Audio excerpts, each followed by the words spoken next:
Maintenant, l'autre fois, on a parlé des nombres, des chiffres, des entiers naturels, des entiers relatifs, des nombres décimaux, des nombres rationnels, des nombres irrationnels, des nombres réels. Et là, on a parlé des nombres premiers et des nombres premiers jusqu'à 101. Maintenant, on va avancer, on va parler de la décomposition.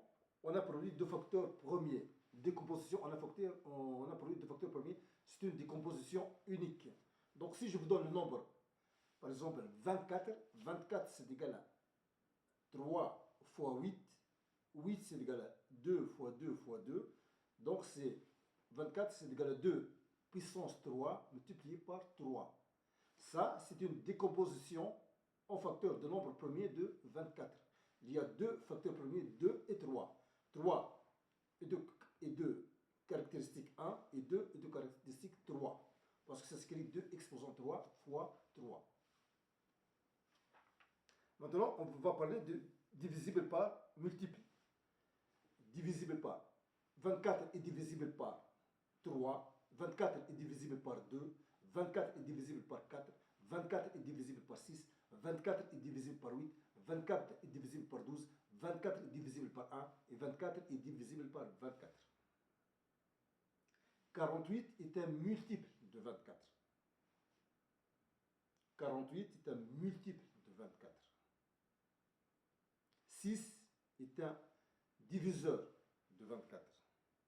24 est divisible par 6. 24 n'est pas divisible par 48. 48 est un multiple de 24. Maintenant, la division euclidienne. La division euclidienne, c'est la division que vous connaissez. Quand vous faites comme ça le symbole comme rectangle, par exemple 24 divisé par 10, là, 10, ce n'est pas un diviseur de 24, donc il y a un reste. 24 divisé par 10, 24 c'est égal à 10 fois 2 plus 4. 4 c'est le reste. Ça c'est la division euclidienne de 24 par 10. 2 fois 10 plus 4. Maintenant, on va définir les PGCD et les PPCM. Le PPCM, le plus petit commun multiplicateur. Le PGCD, le plus grand commun diviseur. Si je vous donne 12 et 24, quel est le plus grand commun diviseur entre 24 et 12? C'est 12. Quel est le plus petit commun multiple entre 24 et 48? C'est 48.